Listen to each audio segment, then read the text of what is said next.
It carries one of the most iconic names in aviation, Black Hawk.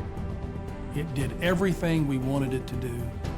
Infamous for a tragedy and revered as a lifesaver.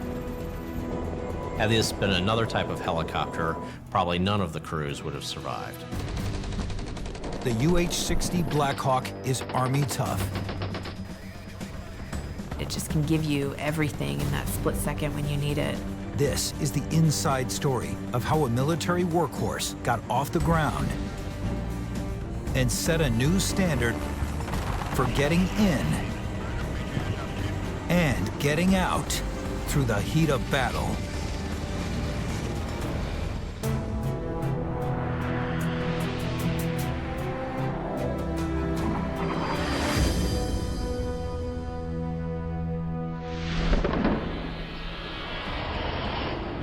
In 2011, America's war in Afghanistan barrels into its 10th year.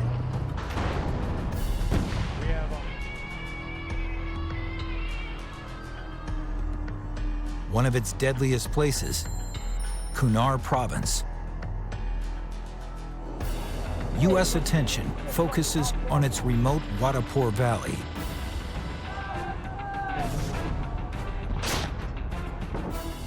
It was a very active insurgent area, especially with it being near the border of Pakistan. U.S. Army Staff Sergeant Julia Stalker was in Kunar as a flight medic. It was a very easy place for them to hide out and operate because of the terrain.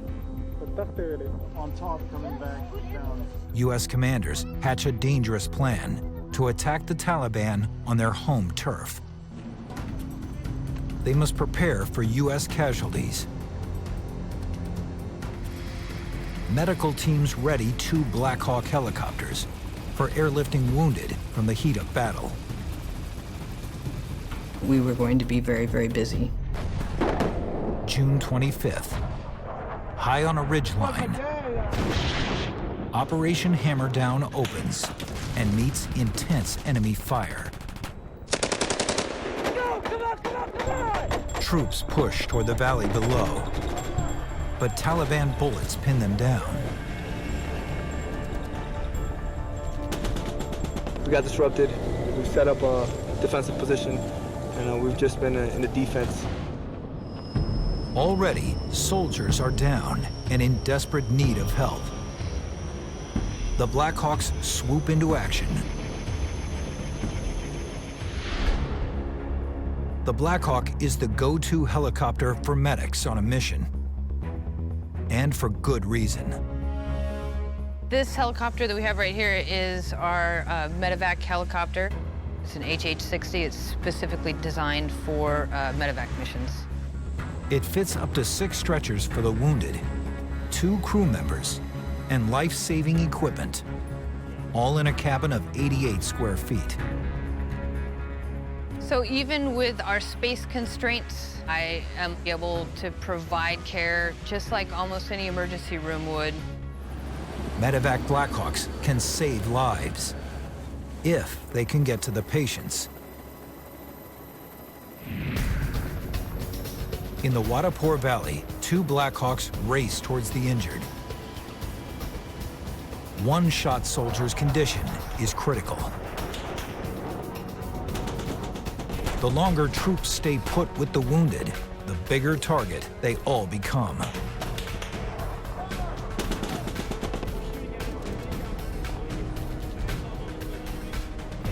The 2 helicopters arrive over a hot battlefield.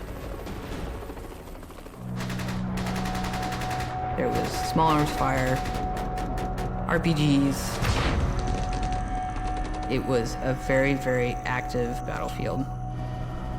It's a vision in my mind that will never go away.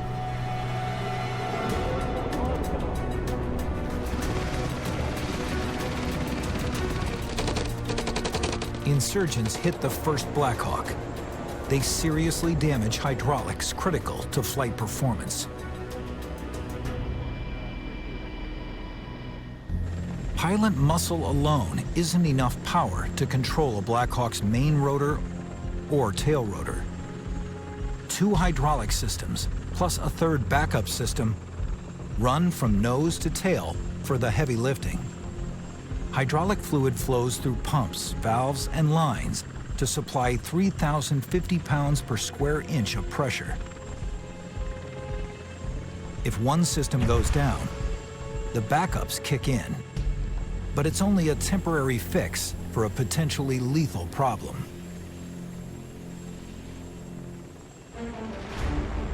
With crucial systems gone, the first Black Hawk must return to base. Stalker's medevac helicopter now operates solo. What was going through my mind was, oh man, we're the only ones left. Stalker's crew must get the injured soldiers on board. But gunfire below makes it impossible. They hover out of range, around 11,000 feet, and sit tight. So we had to wait. We burned fuel and we waited for that call that we were going to be able to get in and pull our patients out. The high altitude would make this waiting game impossible for many helicopters, but not the Black Hawk. 2 GE turboshaft engines put out more than 1,800 horsepower each. They spin 4 blades. Each pair measures a whopping 54 feet from tip to tip. This power keeps the Black Hawk flying, even at dizzying heights. That's comfort in the sky, but Stalker's Black Hawk needs to get on the ground. Casualties mount. All we needed was about 2 minutes. We needed 2 minutes of it being quiet. It's bad weather, and as dusk turns to darkness, the danger grows. Finally, U.S. attack aircraft strike. Enemy fire continues, but it's cover enough for Stalker's Black Hawk to attempt a second rescue. It was a very precision landing in a very unprecise place.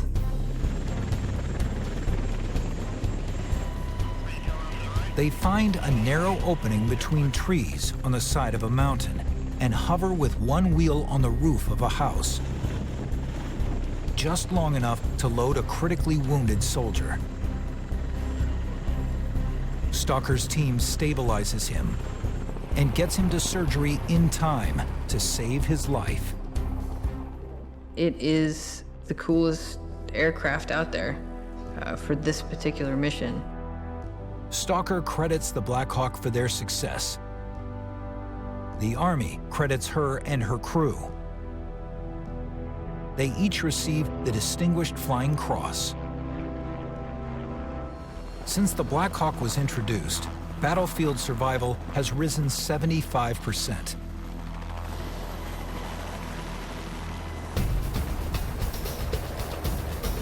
The Army Surgeon General identified the need for such an aerial lifesaver in World War II. In the Korean War, helicopter evacuations saved some 40,000 lives.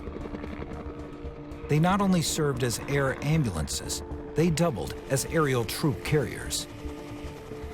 Air mobility is a concept that comes out of the 1950s. Roger Connor is Rotary Wing Curator at the National Air and Space Museum. Early on, it was called Sky Cavalry, and the idea was just like the horse troops of the Old West. The Army was going to get out there and intercept the enemy before they could get into the cities and cause trouble. And to do that, they needed the helicopter instead of horses. The need for helicopter support hits home more than ever in the Vietnam War. 1971. America has been caught up in the bloody war in Vietnam for 7 years.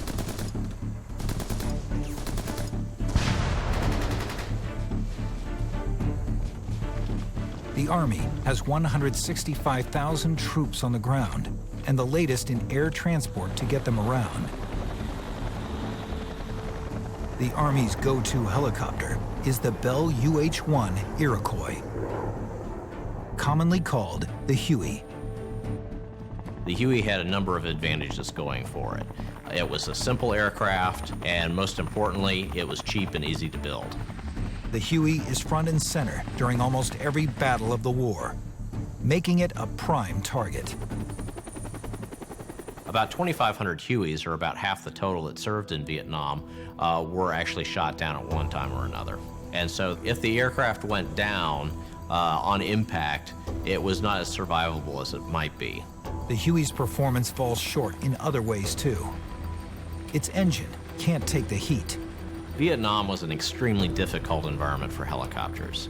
Temperatures were very high. The humidity was often over 95%.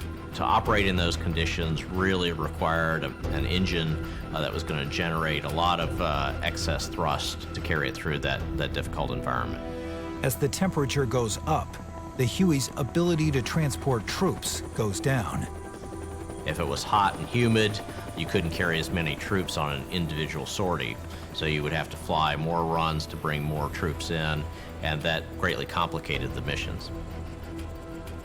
Without a way to rapidly move troops, the Army quickly loses ground. Towards the end of the Vietnam War, the Army realized the Huey was not going to be adequate for its next generation of operations. January 5th, 1972, Washington, D.C. The Army announces a competition to build a new generation utility and medevac helicopter. It needs to have long-range ability, lift heavy cargo, carry 11 or more fully equipped troops in the back, and serve as an aerial ambulance. It must be able to do all of that in the heat of battle and survive. The new helicopter will eventually replace more than 1,000 Hueys in the Army inventory. The limitations of the Huey forced the Army to issue new requirements, ones that would deal with the shortcomings in survivability, with the shortcomings in cabin space and in payload, and in speed and in range. 3 well-known names in aviation vie for the prize: Bell, Boeing Vertol, and Sikorsky. Sikorsky is the long shot. The U.S. Army had been buying thousands of helicopters from Bell and from Boeing during the Vietnam War, but it only bought very small numbers from Sikorsky during that time. So most of the Army program managers of the Pentagon at that time did not see Sikorsky as a realistic contender for their new major competition. 8 months later, the Army narrows the field to 2 designs: Boeing Vertol and Sikorsky. To determine the winner, a fly-off. The 2 major contenders had to produce a prototype aircraft, and they would fly off. The aircraft that flew best would be the one that usually won. This strategy leads to a most extraordinary game changer. A crash landing like none before it.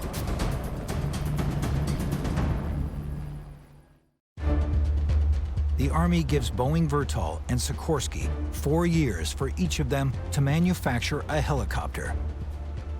The best one will win a contract worth tens of millions. The Army's philosophy was they would fund the design and development of 2 different helicopters, fly those against each other, and pick the winner for production. Ray Leone was Chief of Advanced Concepts at Sikorsky Aircraft. Their new helicopter was his baby. Sikorsky saw it as truly a matter of survival. We had to win, or we were faced with going out of business. Sikorsky is a company in trouble. Their production lines only operate at 22% capacity. Their very existence depends on them winning the final contract. Sikorsky's strategy is to rigorously test each individual component for survivability before they assemble. They test and improve, straining parts to the breaking point and shooting bullets into almost every section of the airframe. But how will it compare to its competitor? March 1976. Boeing Vertol delivers its prototype, the YUH-61A. Its modular design meets all the Army's requirements, and it has a smaller rotor. This may make it cheaper and more versatile in tight spaces. We knew the Boeing Vertol machine was slightly smaller than ours, so we worried that they may have a leg up on us. But there's no question in our minds that we did the best possible job in delivering to the Army what they truly wanted and needed. 5 months later, at Fort Campbell, Kentucky, the operational stage of the fly-off begins. That means live cargo. The operational testing consisted of flying simulated troop assault missions, going during the day, flying at night, and it was to put the helicopter in as close to an operational environment as possible, using real troops, real pilots, and just seeing how the aircraft behaved. August 19th, 1976. In its critical test, the helicopter takes off, loaded with 14 Army personnel. Suddenly, in the middle of the flight, it begins to vibrate uncontrollably. It was what was called a once per revolution, 1 per rev vibration. Low frequency, but very strong. They felt that since they didn't know what was causing it, and it seemed to be getting worse, they better land as quickly as possible. Pilots spot a cornfield. It looks ideal for an emergency landing.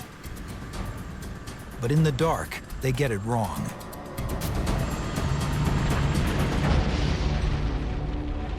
Between the mist and the darkness, they mistook the pine trees for corn stalks.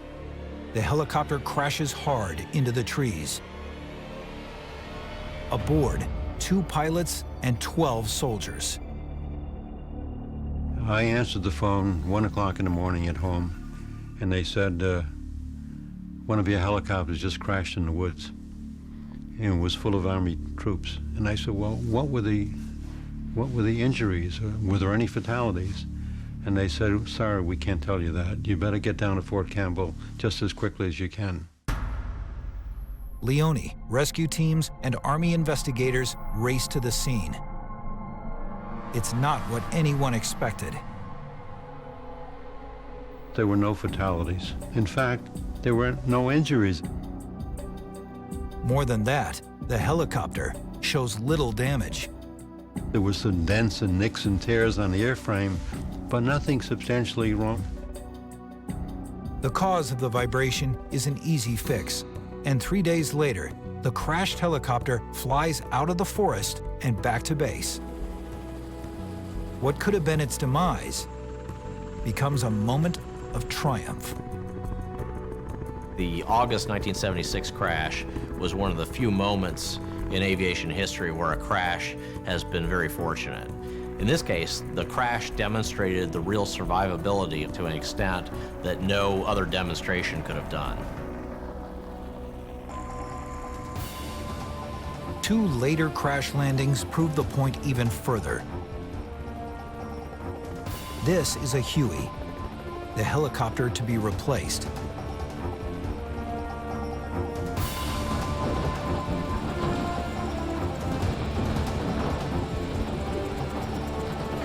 And this is Sikorsky's new helicopter, also hitting tail first. The strength of the new airframe is hard to beat.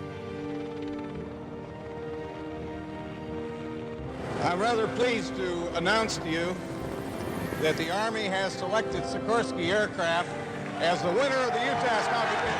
Sikorsky wins the deal. They ink a 3-year, $83.4 million production contract to build 368 helicopters. On Halloween 1978, the Army gets a treat. The first Sikorsky production model arrives on its doorstep. They uphold a tradition of christening the helicopters with Native American names. They call it the Black Hawk. The Army immediately starts transitioning Huey pilots to fly the latest in combat utility helicopters. But each pilot wonders, will the Black Hawk live up to expectations when it matters most? In combat. October 1983, Grenada. A Marxist power struggle explodes in the tiny Caribbean nation. The United States fears Grenada could become a communist stronghold.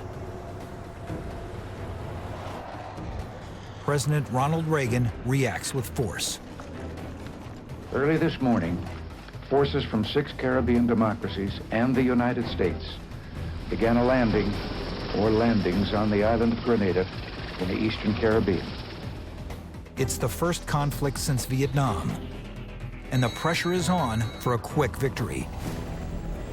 To get troops there fast, the Army selects its newest air asset, the Black Hawk. October 25th, 9 fully loaded Black Hawks take off from neighboring Barbados. Commanders tasked 2 of them with a high-level rescue mission. The mission was to insert 15 Navy SEALs to the Governor General's mansion and to secure him there. Major Bob Johnson was a company commander and Black Hawk pilot in Grenada. There had been murders and killings, and the Governor General and his wife were pretty much trapped in his mansion. The American Army doesn't expect much resistance. We had been told that they would lay down their arms and give up when they saw us coming. Not long after the Black Hawks reach Grenada, they discover their intelligence is wrong. Well, as we flew on to landfall, we started picking up a tremendous amount of ground fire.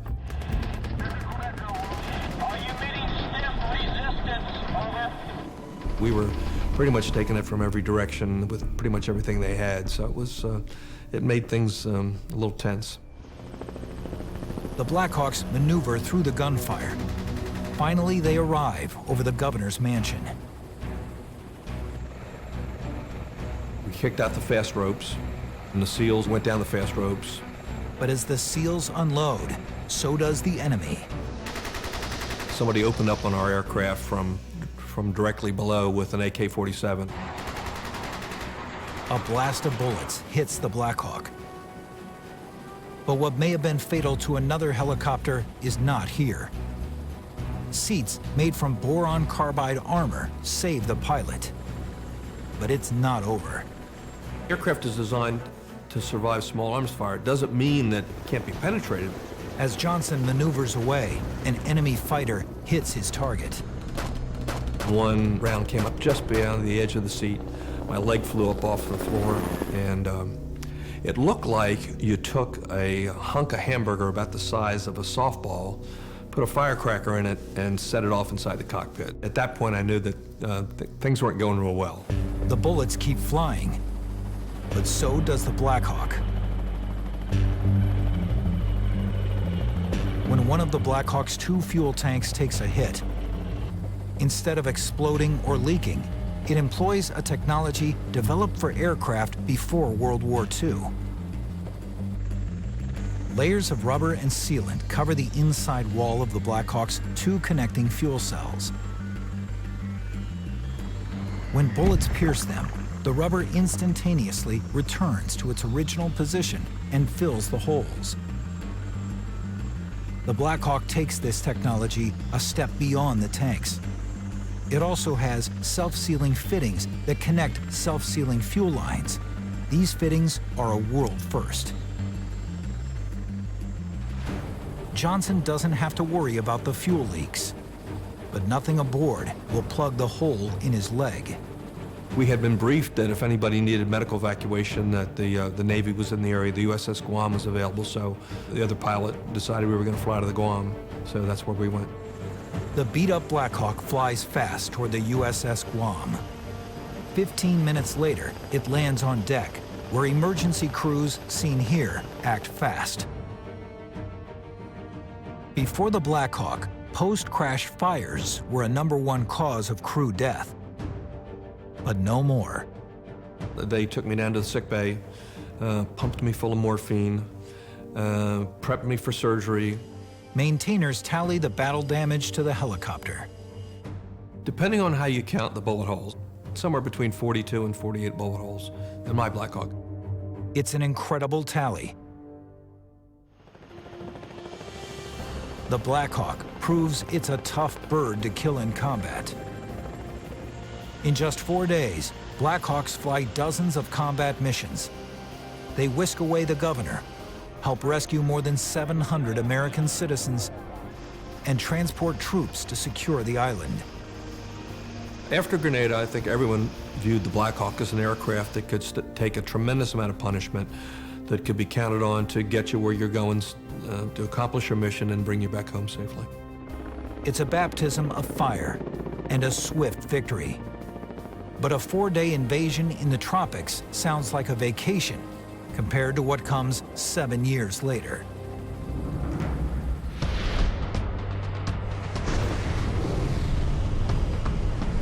February 1991, Iraq. After 5 weeks of airstrikes, coalition forces gear up for the next phase of Operation Desert Storm. A hard-hitting response to dictator Saddam Hussein's invasion of Kuwait. U.S. General Norman Schwarzkopf readies his forces for a bold move. The mission was to get as deep into Iraq as we could and as fast as we could in order to block possible reinforcements coming down from the Baghdad area into the battle space down near Kuwait. U.S. Army General James Hill was a commander during Operation Desert Storm.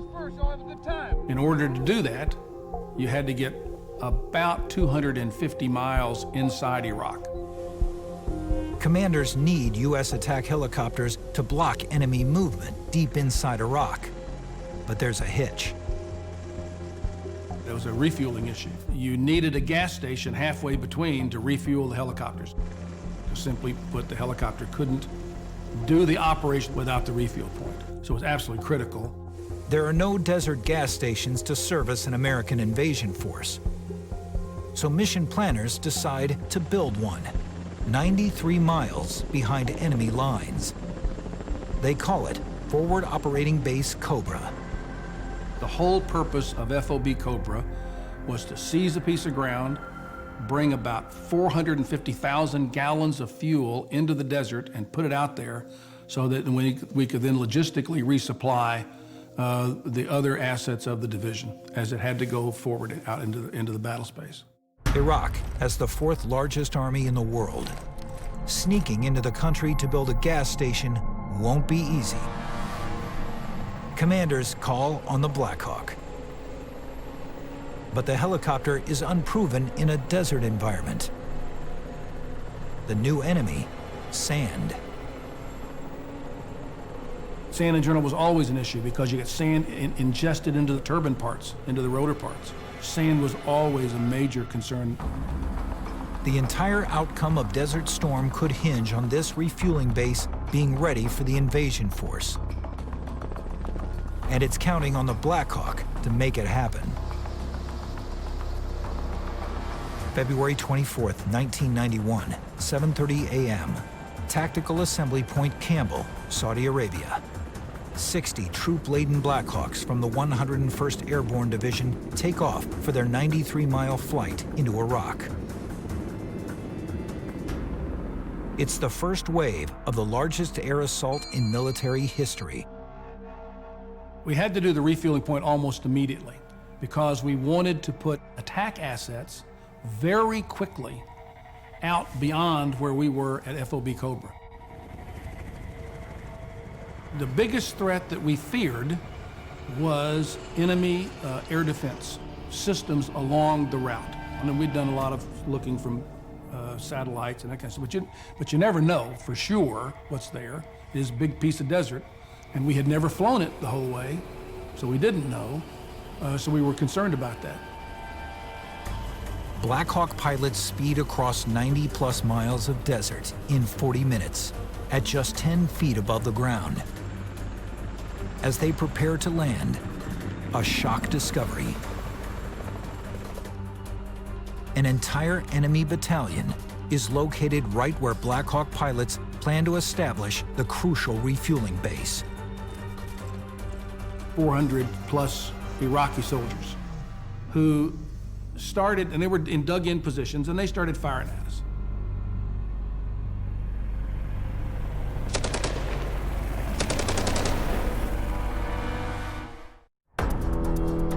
"400 armed Iraqi soldiers firing is too much for the average Black Hawk. The helicopters have door gunners, but not much more. The Army sends in reinforcements. We rolled in some Air Force 500-pound bombs on them, and with the first or second bomb, they said, "Ah!" waved their white flag and said, "We're out, and we quit. We're done." The area clear, the Black Hawks swoop in with more than 500 troops and equipment to establish the refueling depot. Almost the very first thing we put on the ground, a bunch of fuel pumps, because we knew we had to have gas pretty quickly. Within an hour, the new base is pumping gas. Attack helicopters can now refuel here and fly deeper into Iraq. The Black Hawks continue to help build and supply the base. The gas station was completed within 24 hours, well within 24 hours. And the Black Hawk was essential to the success of that mission. Simply could not have been done without the Black Hawk. The U.S. invasion force refuels at this base and goes on to pound the enemy on their own turf. 100 hours later, over. Kuwait is liberated. Iraq's army is defeated. Our military objectives are met. The ever-present threat of sand thwarted by Black Hawk ground crews. It is not an uncomplicated piece of machinery, the Black Hawk. It has to be cared for and maintained well. The dedication of both the crew chiefs and the soldiers and the maintainers of them was pretty incredible. To keep it flying in top shape, Army maintainers must know the Black Hawk down to the bolts. This aircraft is probably one of the most sophisticated air troop transport helicopters that the United States has. Just our pre-flight checklist alone just has over 100 different things. Power on checks as well as maintenance checks, and that's before you start cranking the engines. It's very thorough. Even in the toughest combat environments, commanders expect Black Hawks to be ready to go at a moment's notice. Usually when sand gets sucked up into the engines, it'll degrade the performance of the engines. So it's very, very important to maintain those engines so you have max capability of a mission. The Black Hawk performance in Desert Storm, from the covering force operation when we first got there until the day the war ended, is a remarkable story. It did everything we wanted it to do under some incredible environmental conditions. The Black Hawk basks in glowing reviews from Desert Storm for nearly 2 years. Then, a tragic misadventure it'll never live down.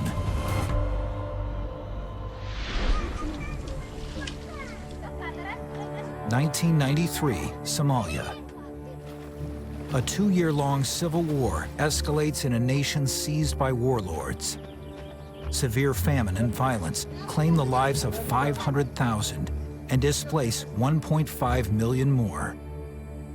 Somalis have been condemned to wander in search of food for nearly 2 years, some because supplies simply ran out. Frantic crowds of people desperate to get what little food is available.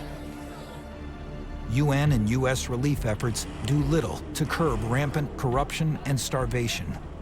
The relief supplies that were supposed to be going to the population were actually winding up in the hands of the warlords, who were using them to buy narcotics and weapons and fueling the civil war that had totally torn apart this country. The capital city of Mogadishu is the conflict's epicenter. Unruly gangs take over the town. By the summer of 1993, the situation in Mogadishu had become critical. Attempts to rein in the warlords and instill a sense of peace in the capital had begun to fall apart. Somalia's top warlord breaks a ceasefire agreement. His clan stages violent attacks on UN peacekeepers.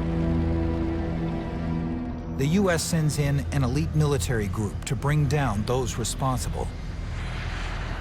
400 Special Forces troops arrive in Somalia.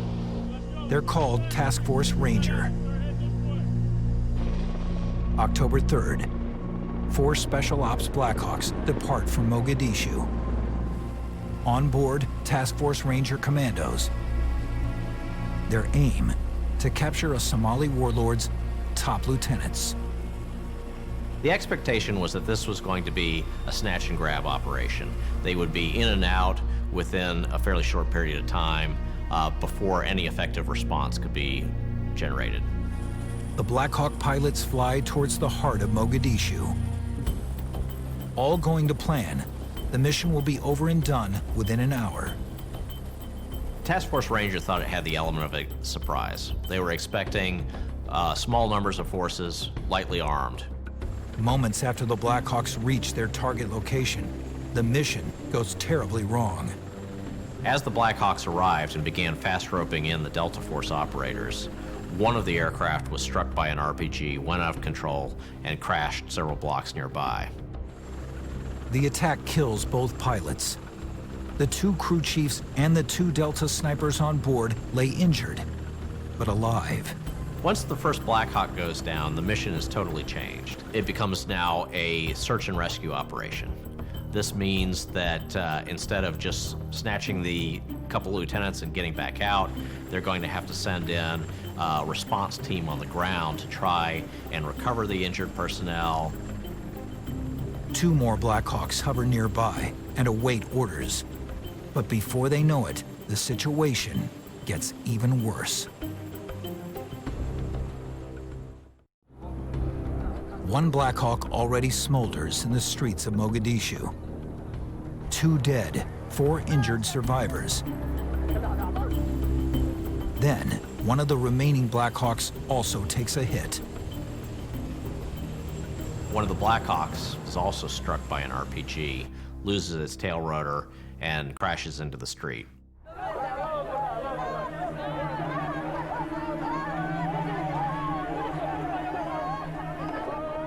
Because the aircraft was so survivable, remarkably, some of the crew survived the impact. Now, 2 Blackhawks are down, a mile apart. 3 crew members lay dead. 7 others are badly wounded and trapped. They were wounded, they were alone in the middle of the street, and hundreds of Somalis were now converging on their position. The pilot, Chief Warrant Officer Durant, has broken his back, and he's attempting to fight off almost single-handedly this force. And in a remarkable act of heroism, one of the MH6 Little Birds that's supporting the operation drops a Delta sniper team in there. These guys know that there's almost no way that they're going to get out, yet that they go in and attempt to defend the crew. Delta snipers Gary Gordon and Randy Shugart fight to protect the second downed crew. After holding out as long as they could, Shugart and Gordon were wounded and then killed, defending the aircraft. Durant had attempted to resist as long as his ammunition held out, but he too was quickly overwhelmed and taken prisoner. U.S. forces on the ground fight to reach both the fallen crews and start a gun battle with Somali mobs that rages through the night. Networks flash horrific images of the aftermath around the world. The United States humanitarian mission has gone horribly wrong. 12 American servicemen dead in fighting Sunday, some of their bodies dragged through the streets. One U.S. helicopter pilot was taken captive and videotaped as he lay badly injured. For the Black Hawk, it's a public relations disaster. And worse, It's the deadliest combat operation for the U.S. since the Vietnam War. American forces recover the remaining dead 3 days later. 8 days after that, commanders secure the release of Chief Warrant Officer Michael Durant. But Army morale hits a low. Unfortunately, this episode became known as the Black Hawk Down episode. This was the biggest black eye to the American military since the failed operation to rescue the hostages in Iran in 1980. It's an ugly scar on the Black Hawk name.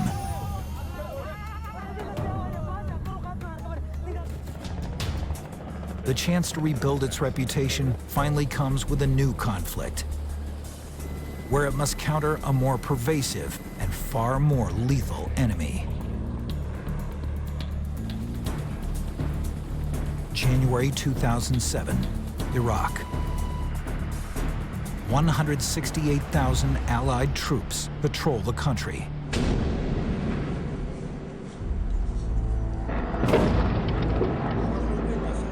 Improvised explosive devices, or IEDs, wreak lethal havoc on U.S. convoys. The only way to avoid the threat is to stay off the roads. One machine in particular is very good at doing just that: the Black Hawk.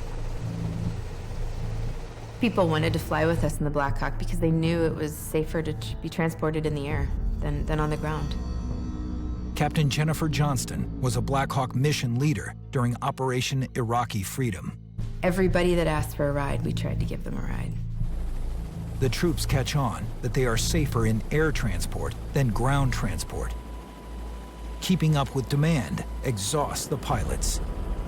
We went to great lengths to keep as many people off the roads at that time as possible, and that meant more hours for our pilots. Sometimes they were flying 12, 13-hour days. During Operation Iraqi Freedom, U.S. Black Hawks log hundreds of thousands of hours, carrying passengers high above the IED threat. The number of lives saved is too many to count. Since its debut 35 years ago, the Black Hawk has played a role in nearly every American conflict. 4 out of 5 U.S. military branches fly Black Hawk variations. The Army's expectation when it bought the Black Hawk in the early 80s was very great, and it's been met in spades, period. I don't think we ever could have asked anything more of a piece of equipment that we bought. Other countries use the Black Hawk too. They fly in every corner of the world, serving military and humanitarian efforts from Colombia to Japan. 30 countries around the world use Black Hawks in their inventory, so it's been an extraordinarily successful program. For the U.S., the Black Hawk continues to evolve. Sikorsky has fitted out Black Hawks for attack.